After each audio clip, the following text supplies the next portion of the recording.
cold.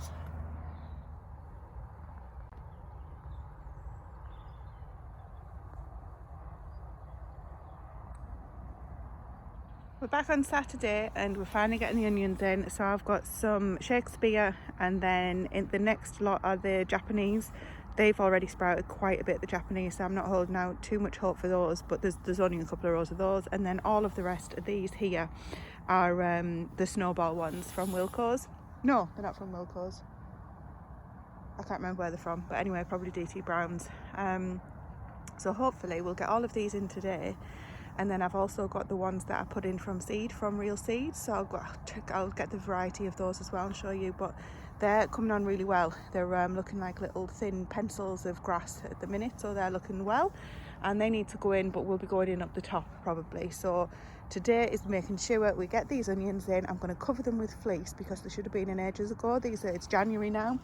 And these should have been in, well, October, November, December really. I could have put them in. But yeah, we'll see. I'm sure they'll be absolutely fine.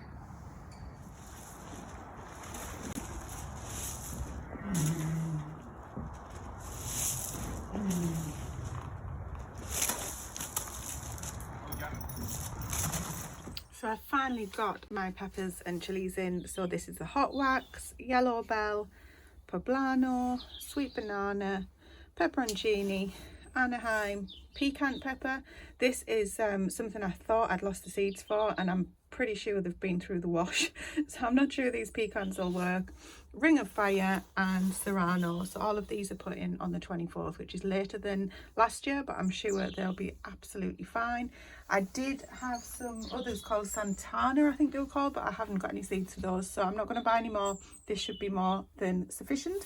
Literally just a line of seeds underneath each of the little labels, and when they come through I'm going to pop them in the house, water them, pop them in the house, try and keep them above 15 degrees, which isn't always easy in our house because it gets absolutely freezing sometimes.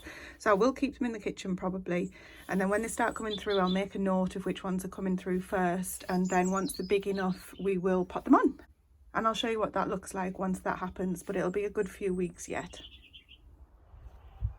So this week the video is showing you the bottom where I've got the onions in, and then we've just gone over, had a little look at the dogs and the horses, and then into the shed to get the peppers in. But now I'm going to show you the muck heaps. So if you remember, did I say that I was using the compost from the bins, our old bins when we first moved in? We had some compost bins that were in place that sorry, I'm losing my hat.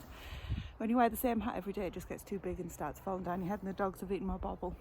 Need a new hat. Anyway, the compost bins that were in place when we moved in, we've got rid of, and the compost that I've just managed to make first time, that I was so proud about, is actually in down the bottom plot where you saw me putting the onions in. So that's emptied that bin, so Stephen's actually taken those down now because we've got plans for the space where the compost bins were. So I'm stood right next to our new horse compost bins, which I might have shown in a video before but I can't remember. Anyway, these are essentially all of the winter bedding from the horses, so tiny bits of hay in there, but it's mostly just the chopped up bedding, which composts or decomposes, rots, whatever you want to call it, really, really quickly. And there's no chemicals or anything in there, so I'm really pleased with that. We know exactly what's in. I will get all this tidied up. At the moment the barrows are just coming in, we're just putting them on top and on top, but eventually we'll create nice square compost heaps so that they can just rot down over the next 6 to 9 months, ideally for the autumn coming this year, 2022. Keep forgetting it's a new year already, but that's what they are. However, we do have the problem, it's not a problem, but we do have the decision to make of where we're going to have the compost bins in the bottom plot. So you know we're getting the pigs. Well, we think that we're going to put some trees in the pigs bit as well and separate them off, but we've had pigs before and we know that that probably means that they'll manage to get through and eat some of the trees, but we'll probably do that after the pigs have gone this year. They're not even here yet. They're coming next weekend, by the way, so on my next video you'll get a glimpse of them, but I'll probably put a separate video out just for smallholding related activities. Anyway, so I'm going to get a compost heap down the bottom, and that'll be for food, grass clippings, etc, etc, but point being, it won't be a huge one full of horse muck like those. I will add some in because it does help the process, because it heats up really quickly and helps everything rot down quick. Anyway, so compost bins are going to be down the bottom, which are actually That's the veg plot. I'm pointing to the camera, but you can't see, can you? That's the veg plot down in the distance there. So I'm at the top at the minute, and this area in front of me that you can't see is where we'll be working on. There'll be no veggies or anything going in there though. It's right next to the veg plot. But we're going to do a whole host of stuff. I might do another video on that yet again, we'll see. But I try to keep the theme. So this is all kind of the growing in the kitchen garden side of things. So there, horse manure, compost, 6 to 9 months, that'll be rotted down. Absolutely ideal, perfect stuff. In the meantime, the other thing that I wanted to show you, or what I'll tell you first, is the leeks that we put in. The Musselburgh are just starting to come through. So they went in on the 2nd of January, and they're just starting to come through. The other ones, the Leek de Blue Soleils, and they're not coming through yet at all. Might be dead seed now, I'm not sure. Anyway, so we've got some of those, so I might get another pack of leeks. I know I said I wouldn't, but if those other ones don't come through, that leaves me with just one type. And if anything happens to those, if they fail or if they get eaten or anything, then I don't want to put all my eggs in one basket, so to speak. So I'm going to walk around now. There's one more thing I want to show you on this video. So that's the other thing I wanted to say as well. Even if these kitchen garden videos aren't super long, I'm still just going to get them out. I always worry if they're only sort of 10 minutes long. You know, people sort of think, oh well, she hasn't put much effort into that, but you can only put as much effort in time-wise as what you've got, and some weeks it's more than others. So I'm navigating to the next place I want to show you now, which is how our cold room is doing, and my thoughts that I've had since last week when we talked about the seed potatoes, and when I said I'm going to buy some more. I've had another thought, so come with me. Look who's waiting for me. Are you going, Roddy?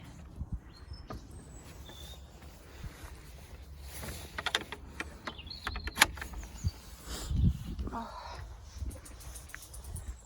All the moss is falling off the roof. It's all must have been windy. It's not been raining, that's one thing. It's been really nice, the weather. It's been cold, but it's this isn't rain, it's just still from this morning's dew.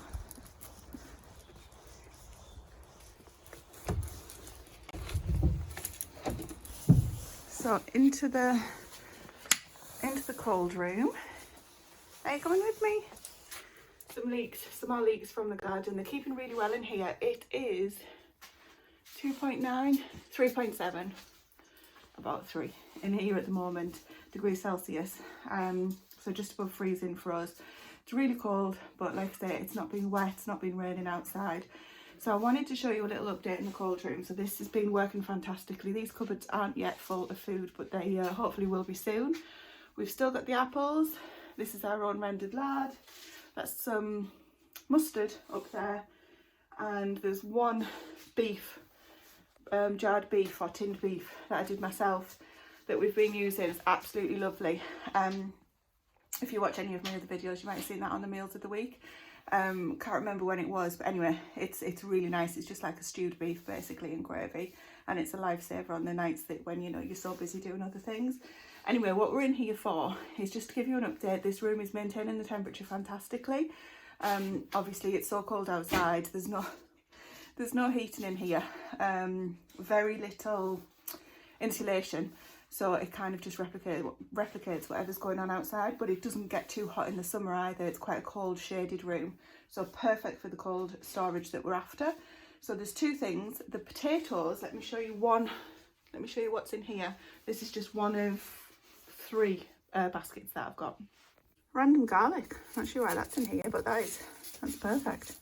Anyway, these potatoes here, we're starting to get to the smaller ones that are left, but as you can see, they're not tiny. They're actually still not too bad at all, and firmness wise they are rock solid, like the day they came out of the ground. There's 1 or 2 of them that are starting to chit themselves, but to be honest, even that is still solid. There's another, you can't really see very well under here. Let me just reach in, excuse me. So this one here, I believe it's not an alouette, or is it? Anyway, what I'm looking to do is, instead of just buying lots of extras, the ones that I really like, which this variety, the red with the pale skin, and then there's another, I believe this is Yetome Gypsy. So this is kind of the purple skin with the absolute yellow flesh. It's so good. White flesh, not yellow, sorry.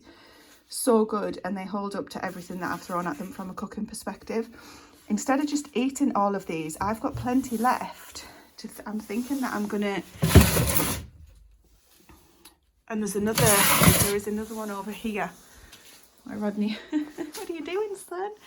In there too. So I'm thinking that I'm going to keep some of these, and I'm going to chit some, and I'm going to get some in the ground of the ones that I really like, instead of buying them, because at the end of the day, we said we're going to get back to basics this year, and spending a fortune on seed potatoes doesn't kind of line up with getting back to basics and not spending a fortune. And the idea was, I spent quite a lot on seed potatoes last year, and we've had an absolutely perfect amount to keep us going. We eat a lot of potato, and yeah, the idea was that I wouldn't be going and buying it every year. Now I know you're supposed to get certified seed, organic, whatever it is, not organic, but a certified seed potato. But give it a try. People didn't do that back in the day, I'm sure. But we've got some seed potatoes that are certified, bought from the, you know, the proper places. I'll keep those separate maybe to the other ones. So I'm definitely going to keep some of these. They are just doing so well. I'd hate to think that I bought more seed potatoes this year and they didn't turn out as well as these because I didn't get the same variety, so I'd got it wrong. Anyway, they're absolutely fantastic. The other thing that I've got going on, the carrots now I've got down to when they are just too small to be of much use, and I'm avoiding using them. So what I think I'm going to do, maybe not now but in next week's video or on one of the meals of the week or something like that, I'm going to get them all out, get them all washed, get them processed. Rodney's having a good sniff at the barrel. I hope that doesn't mean anything.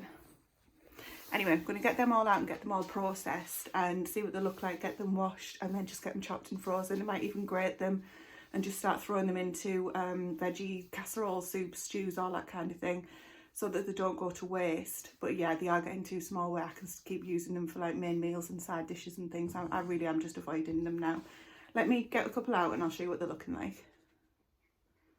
Oh, Rodney's looking at the carrot bucket as if there's a mouse in there. I've had a change of plan. Rodney is pointing at this barrel, something rotten, and some of the teeth are missing on it. Now, living on a farm, I know that only means one thing usually, and I'm not man enough to have a look in this barrel. Let me show you what he's doing.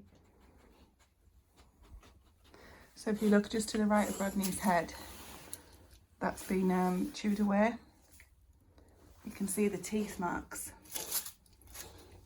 Now that might be old from when we inherited these, because this is a safe room and it's locked all of the time. But if you look how excited this dog is, he's telling me something's living in there. So maybe we won't be doing that with the carrots. Maybe we need to figure this one out, but I am not going in that barrel. Stephen is not home yet and he needs to do this. Okay, we're definitely getting Stephen. I'm going to close this door. Rodney will probably stay here until Stephen gets home from work, but I need to get this video edited and get it out for tonight. So wait and see what happens on next week's video. Right, there's definite signs of a mouse invasion. There is a few potatoes, thankfully from my tiny little my tiny little box of potatoes, not from the ones that I've just shown you. I've got 3 other tiny, in case of a zombie apocalypse, potatoes. Anyway, it's taken a couple out of there, and